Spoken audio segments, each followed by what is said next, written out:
Evangelho, quarta-feira da 33ª semana do Tempo Comum, hoje memória facultativa de Santa Gertrudes e de Santa Margarida da Escócia. O Senhor esteja convosco, Ele está no meio de nós. Proclamação do Evangelho de Jesus Cristo segundo São Lucas. Glória a vós, Senhor. Naquele tempo, Jesus acrescentou uma parábola, porque estava perto de Jerusalém e eles pensavam que o reino de Deus ia chegar logo. Então Jesus disse: Um homem nobre partiu para um país distante, a fim de ser coroado rei e depois voltar. Chamou então 10 dos seus empregados, entregou 100 moedas de prata a cada um e disse: Procurai negociar até que eu volte. Seus concidadãos, porém, o odiavam e enviaram uma embaixada atrás dele, dizendo: Nós não queremos que esse homem reine sobre nós. Mas o homem foi coroado rei e voltou. Mandou chamar os empregados, aos quais havia dado dinheiro, a fim de saber quanto cada um havia lucrado. O primeiro chegou e disse: Senhor, as 100 moedas renderam 10 vezes mais. O homem disse: Muito bem, servo bom. Como fostes fiel em coisas pequenas, recebe o governo de 10 cidades. O segundo chegou e disse: Senhor, as 100 moedas renderam 5 vezes mais. O homem disse também a este: Recebe tu o governo de 5 cidades. Chegou o outro empregado e disse: Senhor, aqui estão as tuas 100 moedas, que guardei num lenço, pois eu tinha medo de ti, porque és um homem severo. Recebes o que não deste e colhes o que não semeaste. O homem disse: Servo mau, eu te julgo pela tua própria boca. Tu sabes que eu sou um homem severo, que recebo o que não dei e colho o que não semeei. Então por que tu não depositaste meu dinheiro no banco? Ao chegar eu o retiraria com juros. Depois disse aos que estavam aí presentes: Tirai dele as 100 moedas e dai-as àquele que tem 1000. Os presentes disseram: Senhor, esse já tem 1000 moedas. Ele respondeu: Eu vos digo, a todo aquele que já possui será dado mais ainda, mas aquele que nada tem, será tirado até mesmo o que tem. E quanto a esses inimigos, que não queriam que eu reinasse sobre eles, trazei-os aqui e matai-os na minha frente. Jesus caminhava à frente dos discípulos, subindo para Jerusalém. Palavra da salvação. Glória a vós, Senhor. Quarta-feira da 33ª semana do Tempo Comum. Hoje, memória facultativa de Santa Gertrudes, Santa Margarida da Escócia e também de São Giuseppe Moscati. Em nome do Pai, do Filho e do Espírito Santo. Amém. Queridos irmãos e irmãs, o dia de hoje vem marcado por uma constelação de santos.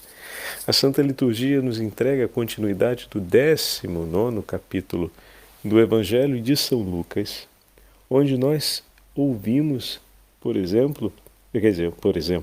nós ouvimos a imagem do Senhor que entrega a 3 empregados, as 100 moedas de ouro. Eis aqui 3 empregados do Senhor que receberam as 100 moedas de ouro e as fizeram frutificar abundantemente. Olha que maravilha! O Evangelho de hoje começa com essa marca particular. Estando em direção a Jerusalém, o Senhor então, já próximo, vendo que se esperava a vinda do reino de Deus, ou seja, que se instauraria imediatamente o reino através de uma ação revolucionária de Jesus contra o domínio de Roma, o Senhor então apresenta essa parábola que parece, segundo alguns historiadores, retratar aquilo que, ou recuperar a imagem do que aconteceu na viagem de Arquileu a Roma para ser empossado como rei. Uma comitiva foi para tentar dissuadir Roma de conceder a ele o título. E o Senhor usa essa imagem em um retrato escatológico a respeito do reino dos céus, a respeito da instauração do reino que muitos se levantarão contra o Senhor, mas o Senhor prevalecerá. A coisa importante a se destacar na parábola de hoje é o fato de que o rei partindo em viagem, tendo uma comitiva que vai ao encontro para tentar fazer com que ele não seja coroado, obviamente deixando o rei o encargo, né, a 3 de seus empregados, deixando seus bens aos cuidados deles, os empregados admitem sobre si a sorte do rei. Como assim? Significa que se ele era odiado, também seriam odiados todos aqueles que recebessem dele mérito e confiança, ainda mais o cuidado do que era seu. Esses 3 empregados fizeram, 2 deles, na parábola, fizeram frutificar o que receberam em um ambiente hostil. Eis aqui uma beleza do mérito. Em que sentido? Todos eles abraçaram, 2 deles abraçaram o mandato do Senhor. Um renunciou por medo, segundo ele, e escolheu cuidar do que era seu, ou seja, de si mesmo, e não daquilo que lhe foi entregue. A comunhão está em tomar sobre si a sorte do próprio rei. Então, ao ter nas mãos aquilo que é do rei, admite sobre si também a consequência da mesma identidade. Obviamente, depois o Senhor, como ato de gratidão, lhe fará participar daquilo que é seu, lhe dará parte na sua dignidade, tanto que ao voltar confiou a 10 cidades a um, 5 cidades a outro, investindo-os de uma autoridade e ao mesmo tempo de um mérito que era seu, pois o governo da cidade dependia daquele soberano, que agora faz dos seus servos governadores em seu nome. Ou seja, confiou-lhes muito mais do que apenas os haveres antes de sua partida. Agora dá a eles participação no seu governo, ou seja, uma dignidade e um reconhecimento muito maior. Por quê? Porque eles demonstraram, deram prova de sua lealdade, de sua fidelidade, mas, sobretudo, deram prova de uma autêntica comunhão. O rei depositou em suas mãos o que era dele e eles depositaram, junto com a oferta do rei, a própria vida, de maneira que escolheram tomar para si aquilo que o rei lhe entregou. A sua vida, daquele momento em diante que o rei partiu, foi viver para fazer frutificar. Seguramente, cada um deles, voltamos aqui àquela imagem do domingo, cada um deles tinha um projeto de vida, mas naquele momento, o projeto de vida deles se torna agora colocar em ato o que o Senhor lhe confiou, o que o Senhor lhe pediu. Isso é belíssimo. Ali começa a comunhão. O Senhor confia o que é seu e eles entregam a própria vida. A resposta de aliança com a oferta do Senhor é o empenho da própria vida. Eles empenharam a vida deles sobre aquela verdade. Fazer frutificar o que era do Senhor. Ali se expressa a comunhão. Obviamente, toda a hostilidade, como eu havia dito, que existia contra o rei se abate contra eles, mas isso não os faz desistir, não os faz mudar de medida, de guardar no lenço as 100 moedas e voltar a ocupar-se da própria vida. Mesmo com toda a hostilidade possível, eles mantiveram a decisão de empenhar a vida sobre aquilo que era do rei. Mantiveram o compromisso de entregar a própria vida em comunhão. E a primeira coisa que o Senhor faz ao voltar como rei é reconhecer isso e elevá-los a uma dignidade que é sua, aquela de governante. Ou seja, entrega ainda mais a eles. E por isso falávamos da imagem desses três grandes santos que nos acompanham na celebração do dia de hoje. Santa Margarida da Escócia, que teve 8 filhos e soube educá-los no caminho de vida cristã, levando-os por uma estrada de autêntica santidade ao lado do seu esposo, como mulher sábia. Dividiu com ele o vigor da fé. E veja, meus irmãos, não apenas conduziu 8 filhos no caminho da santidade, eles conduziram um inteiro reino e gerações no caminho da vida. Tudo que tiveram colocaram nas mãos do Senhor, e das 100 moedas que receberam, frutificaram 10 vezes mais, e o Senhor confiou a eles tantas outras, que não foram dignas de estar nas mãos de outros servos, que tomando-as consigo, não quiseram unir em comunhão a própria vida. E assim o Senhor as transmitiu para Margarida e seu marido, e eles cuidaram com tanto amor e diligência. Essa é uma verdade, né? Ou seja, as moedas não se perderam. Vocês repararam esse detalhe? Digamos, aquele servo não uniu a sua vida ao que lhe foi entregue da parte de Deus, ou seja, não selou com ele uma comunhão, mas as moedas não deixaram de frutificar. O que era de Deus não deixou de frutificar. Os seus frutos vieram em um momento sucessivo, não naquele momento, mas vieram no momento seguinte, porque aquelas moedas foram confiadas a um coração que muito amava. Então, às vezes, a gente pode perceber que um dom de Deus parece estar estéril dentro de um lenço, mas tenha fé.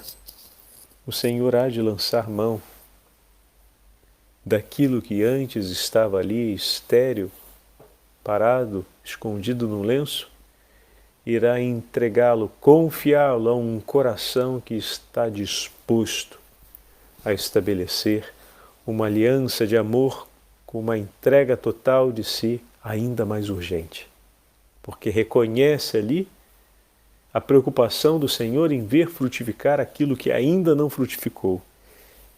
Por isso, da obra e da vontade do Senhor, nada se perde, tudo se cumpre, e se cumpre com tanto amor e com tanta diligência, porque o Senhor abunda em providência onde é escassa a atitude de comunhão. Então, foi escassa a atitude de comunhão, o Senhor por meio da providência, de fazer abundar o amor em favor de que aquilo que outrora estava ali, parado e estéril, possa finalmente frutificar. Bendito seja Deus. A vida de Santa Gertrudes também revela esse grande tesouro para a gente. Era muito jovem ainda quando foi acolhida no mosteiro cisterciense de Elfta, onde ela termina também a sua vida, onde se entregou com grande diligência ao estudo, dedicando-se especialmente à literatura e à filosofia, mas também Santa Gertrudes se dedicou a tantíssimos outros saberes, como Santo Alberto Magno, que ontem falávamos. E teve da parte do Senhor inúmeras revelações místicas, teve uma vida também muito sofrida, marcada por doenças e por provações espirituais tremendas. Sempre manteve o seu coração unido ao Senhor. Não tinha uma única coisa que, recebendo das mãos do Senhor, não procurava oferecer, em ato de amor a Ele, uma resposta de entrega pessoal. Tudo recebia com tanto amor, suportava e oferecia pelas urgências do coração de Jesus, pelas urgências do coração do Senhor, por aquilo que lhe era agradável. Tudo fazia e oferecia em ato de gratidão ao Pai pelo que Ele realizou por nós em Cristo Jesus. Olha que testemunho dessa santa monja do Senhor que multiplicou tanto de tudo aquilo que recebeu do Senhor.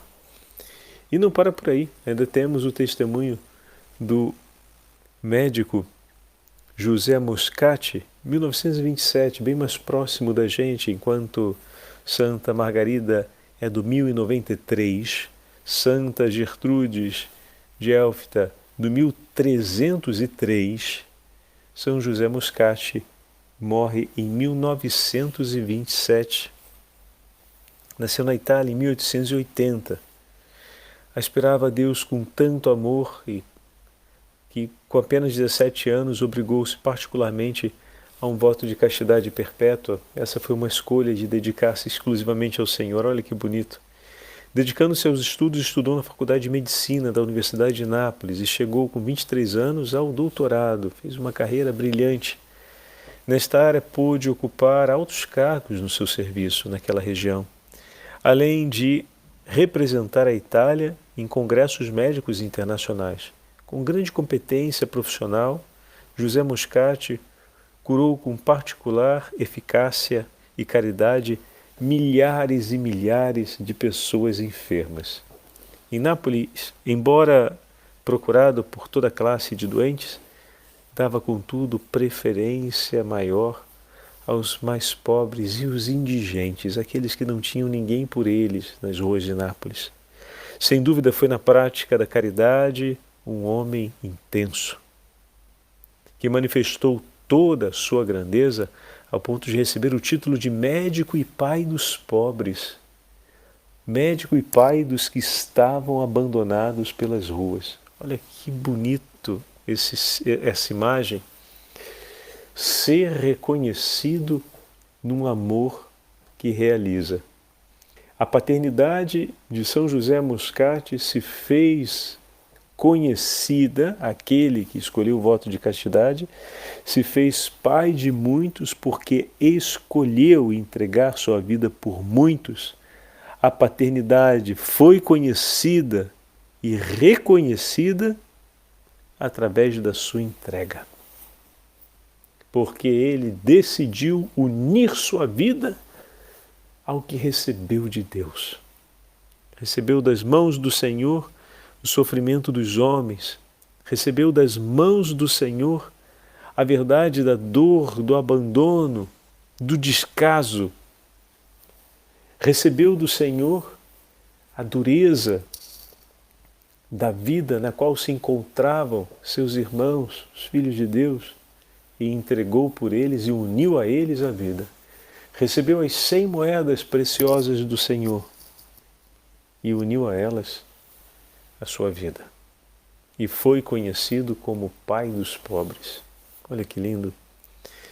São José Moscati corajosamente viveu até o ano de 1927 e testemunhou a verdade, tanto assim que encontramos em seus escritos essa célebre frase: ama a verdade, mostra-te como és, sem fingimentos, sem receio, sem respeito humano que te impeça.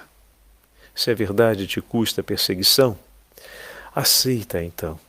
Se te custa o tormento, suporta-o. E se pela verdade tivesses que sacrificar-te a ti mesmo e a tua vida, sê forte no sacrifício e oferece-a por amor a Cristo, que é a verdade. Peçamos ao Senhor, meus irmãos, essa coragem heróica e, ao mesmo tempo, essa potência do Espírito Santo para termos um coração destemido. Assim como aqueles que receberam as 100 moedas fizeram frutificar em um ambiente hostil, também São José Moscati nos deu esse testemunho. E com essas palavras que agora ouvimos, que estavam escritas em seu coração, ele viveu. E nelas encontrou a sabedoria do alto e fez da sua vida uma entrega de amor pelos mais pobres. Que o bom Deus nos abençoe e nos ilumine, que pela intercessão desses grandes santos do Senhor, também nós possamos perseverar na entrega de vida, na comunhão com o Senhor, ao entregarmos nossa vida pelas moedas do tesouro de Deus que Ele tem nos confiado ao longo da nossa história. O Senhor esteja convosco, Ele está no meio de nós. pela intercessão de Santa Margarida de Escócia, Santa Gertrudes de Elfta, São José Moscati e da Beatíssima Virgem Maria, a grande Mãe de Deus, abençoe-vos o Deus Todo-Poderoso, Pai, Filho e Espírito Santo. Amém.